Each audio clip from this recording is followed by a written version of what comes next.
그래서 이번 대선은 한국 현대사 100년간의 적폐를 청산하는 첫 출발점이 되는 그런 대선이어야 한다. 이런 거거든요. 우리는 친일파 문제를 청산하지 못하고 정부 수립을 했죠. 자, 근데 프랑스 예를 잠깐 설명해 드리면 나치 부역 기간은 2년 6개월입니다. 근데 나치가 물러나고 나서 나치 부역자들을 죽이기 시작했어요. 예. 신문사 사장부터 죽였습니다. 언론인부터.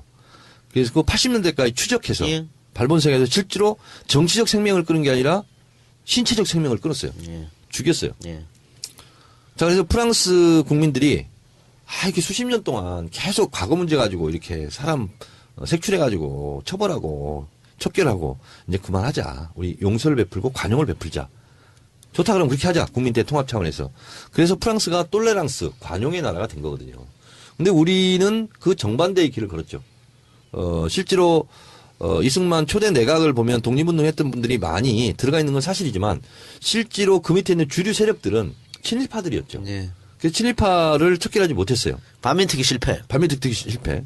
그러니까 백범 김구 선생이 귀국하면서 가슴속에 품고 온 김구의 살생부 명단이 있습니다. 263명. 이게 이제 2000년 월간중앙 8월 특종 대발굴로 이제 세상의 빛을 보게 됐는데 여기 보면 조선일보 방응모, 동아일보 김성수 다 들어가 있어요. 근데 263명은 극악한 친일했기 때문에 죽여야 된다. 이게 이제 백범 김구의 살생부인데 오히려 백범 김구 선생이 암살을 당하죠. 그러면서 한 명도 척결하지 못해요. 그리고 나서 이제 우리는 4.19 때도 5.18 때도 87년 유언항쟁 때도 그 운동의 주체, 혁명의 주체 세력들이 실제로 아웃사이드로 다 밀려나죠. 예. 그래서 이번에는 촛불 국면과 맞닿아서 대선을 치르고 있잖아요. 그래서 이번에는 촛불 국민, 국민 대다수가 원하는 이명박 박근혜 부역 세력도 척결하고 예. 그리고 그동안 우리가 해결하지 못했던 친일 잔재, 유신망령 이런 역사적 적폐들을 청산하는 그러한 한국 현대사의 하나의 획을 긋는 그런 대선이었으면 좋겠다. 그래서 적폐 청산 이것이 이번 대선 국면에서 여느 때는 없었던 그런 대선의 시대 정신이지 않겠는가. 친일 잔재 청산하고 또 다른 적폐들은 뭐가 있을까요? 그러니까 예를 들면 이런 거예요. 저한테 이제 얘기도 많이 하던데 예를 들면 최순실 같은 경우가 자기가 피땀 흘려서 노동의 대가로 번 돈이 아니고 예. 국민 세금 가지고 다 이거 부정한 방법으로 축제했으니 최순실 재산 환수법 특별법으로 해서 재산을 환수해야 된다. 전두환 재산 몰수하는 것처럼 마찬가지로 이재용 같은 경우 재산이 8조라고 그러는데 본인이 땀 흘려서 노동한 대가로 번 돈이 얼마나 되겠느냐. 뭐 8억이나 되겠냐. 80억이나 되겠냐. 나머지 부분은 불법적으로 상속 증여한 것이 있다면 정확하게 세금을 매겨서 환수하자. 예를 들면 이런 것들이 정권 교체 초기에 실제로 힘이 있을 때 다 해결해야 되거든요. 그리고 예를 들면 노무현 참여정부 때 과거사 청산 이런 거 했잖아요. 과거사 진상규명위원회, 진실과 화해위원회 이러면서 인혁당 다 무죄 때리고 다 했잖아요. 그런 것처럼 아직도 해결하지 못한 잔재, 적폐 이런 것을 이번 새롭게 구성될 출범하게 될 정권 교체된 민주정부에서 이런 적폐 청산 이런 것을 다 해야 된다. 자, 그러면 방금 정 의원님께서도 이런 적폐 청산하려면 힘이 있을 때 정권 초기에 해야 되잖아요. 근데 지금 민주당이 정권을 잡아도 또 요소야 되는 거 아니에요? 자, 그러니까 네. 제가 문재인 대표한테 언제 기회했을 때 그런 말씀을 드렸어요. 예. 이번 대선은 연습생이 들어가면 안 돼. 예. 인수기간도 없어. 예. 자, 중앙선거관리위원회에서 대통령 당선증을 받는 순간 국가 원수예요. 예. 국군 통수권자야. 예. 연습할 시간도 없어. 예. 그러면 이번 대선 때는 미리 섀도우 캐비넷을 구성해야 돼요. 당연히 그렇게 하겠죠. 그리고 이것을 문재인 대표가 계속 말을 해야 돼. 왜냐하면 많은 국민들이 대선을 치르지만 실제로 인수위가 없는 과정 곧바로 국가 원수가 되고 국군 통수권자가 된다는 것을 피부적으로 많이 인식하지 못해요. 저는 이것을 많이 알리면 알릴수록 문재인 대표한테 저는 유리하다고 봐요. 그리고 실제로 그것이 필요하고 그래서 정권 초기에는요. 정권의 허니문 기간이라는 게 있습니다. 있죠. 그래서 그 허니문 기간에서 해버려야 돼요. 마치 김영삼 대통령이 집권하자마자 하나의 척결하고 막 금융 실명제하고 그리고 부정 축제달 있잖아요. 다 잡아들이고 구속 수사하고 재산 뺏고 한 거 있잖아요. 그 이상으로 해야죠. 그러니까 김일성 대통령은 뭐 취임 당시 여대 야수였고 지금은 민주당이 집권하면 여소 야대가 될 아니, 테니까. 그러니까 여소 야대라는 것은 법을 통과시켜야 되잖아요. 네. 현재 있는 법을 가지고 집행할 수 있는 거 다 해버리면 되죠. 그러니까 제 말은 집권하면 국민의당하고 정의당 정도하고는 손 잡아서 같이 할 수 있지 않느냐 이 말이에요. 문 대표가 또 뭐 연정 비슷한 얘기도 하셨으니까 거기에 대해서 어떻게 생각하세요? 제가 봤을 때는 예. 이건 이제 좀 위험한 추론인데 예. 국민의당이 지금 계속 문재인 대통령 되는 건 그 꼴을 어떻게 보냐. 특히 박지원 대표 같은 그렇게 하고 있잖아요. 근데 이분이 현실적인 정치 감각이 있는 분이에요. 예. 근데 본인도 죽는 길로 끝까지 가지는 않을 거라고 봐요. 저도 그럴 것 같아요. 그래서 힘의 우위가 보이고 그리고 문재인을 계속 해방났을 때는 호남에서 맞아 죽게 생겼다. 그럴 것 같아, 저는. 이런 여론이 돌기 시작하면 언제 그랬냐는 듯이 웃으면서 협조할 것이다. 문재인 대표와 손 잡을 수는 예, 있다고 봐요. 그런 가능성을 저는 완전 닫지는 않고 열어놓고 있어요. 그렇게 추론하는데 그렇게 된다면 실제로 힘 있는 대통령이 될 수 있죠. 그러니까. 그러니까 김대중 대통령 같은 경우에도 의원이 모자라가지고 사실 뭐 당시 한나라당에서 데리고 오고 해갖고 뭐 의원 빼가기냐고 욕도 많이 했었잖아요. 그게 그러니까 박지원 대표가 예. 저를 고소한 모욕죄를 고소한 트윗 6개를 제가 다 확인했어요. 근데 나 참 그러니까 실소를 잘 안 했어 내가. 뭐냐면 뭡니까? 예를 들면 이런 거야.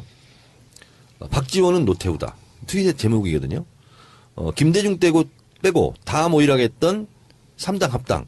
이제는 문재인 빼고 다 모여라 하는 것을 김대중의 문화생인 박지원이 어떻게 노태우의 역할을 할 수 있느냐. 노태우의 길을 가려고 하느냐. 당신이 그거야. 노태우냐. 이거예요. 예를 들면. 의견 개진인데 이게 사실 적시 아니기 때문에 네. 명예훼손에 해당이 안 되겠네요. 그러니까요. 이런 거거든요. 더한 명예훼손해도요. 공의는 안 되더라고. 그렇죠. 예. 그리고 또 이런 거야. 박지원 대표의 기자회견 한 거 있잖아요. 2대1인가? 그것을 캡처해가지고 김무성과 연대 가능성 있다. 뭐 정체성 인정하고 그래. 의견이잖아요, 다. 그렇지. 그래서 그걸 가지고 아니 이명박근혜 부역 세력을 책결해야 되는데 그들과 다시 손잡는 것은 그들에게 면죄부를 주는 거다. 마치 해방정국 때 친일파와 손잡고 친일파들에게 면죄부를 줬던 것 같고 뭐가 다르냐. 이런 트윗이야. 근데 이게 그렇게 아팠나 봐. 본인이 아프니까 할 수 없는 네. 거지. 그래요. 자 적폐에 대해서 할 얘기 없죠 이제 더. 더 할까요? 아니요. 딱 좋아. 딱 좋아요? 딱 좋아요. 네. 딱 좋아. 자, 광고 듣고 오겠습니다.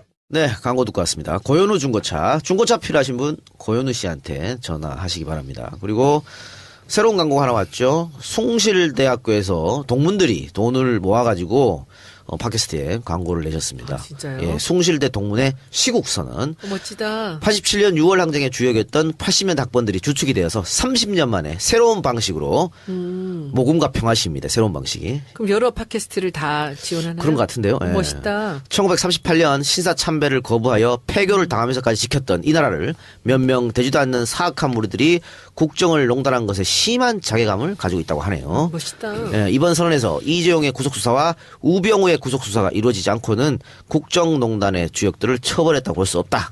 그래서 숭실대학교 동문들이 한 목소리로 외치고 있다고 합니다. 마지막으로 촛불 집회에 참여하지 못하고 마음만 함께한 동문들의 의견을 함께 나누기 위하여 본 광고를 진행한다고 하는데 우리 장인어른 숭실대 출신인데 여기 참 같이 참여했나 모르겠는데.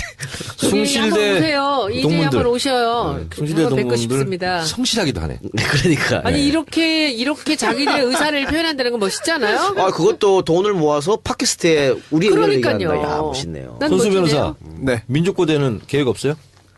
민족고대. 수뇌부를 잘 몰라서. 민족건대는 제가 한번 추진해 봐야 되겠어. 알겠습니다. 근데 고대에 대한 네. 김연아 관련 네. 유머 알아? 이명박 얘기하려고 그러죠, 그것도. 예. 뭐예요? 저만 모르나요? 고연전을 했대요. 이게 네네. 이제 인터넷 그 네네네. 우스갯소리인데 네. 그 고대에서 딱 그런 거야. 우리는 김연아 있다? 아, 이렇게 한 거야. 예, 이게 기억납니다. 연대에서 기가 죽은 거야. 그래서 연대에서 다시 프랭카드 걸었잖아. 네. 우리는 MB 없다? 네. 그래서 연대가 이겼다는 거야. 실제로 있었어요. 그게.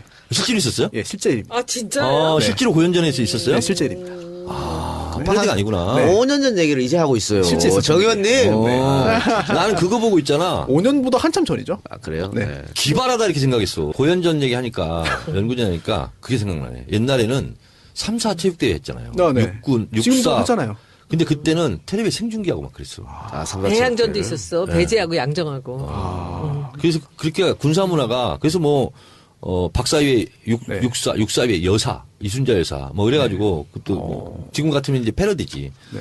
근데 그때 전두환이 골키퍼 축구선수였어요. 네. 육사. 한 골 다 진짜요? 먹겠다. 그래가지고 그때는 하여튼 3사 체육대회가 그때 유명했어요. 생중계가 되는 그러니까. 군사문화지. 군사문화니까. 그래요.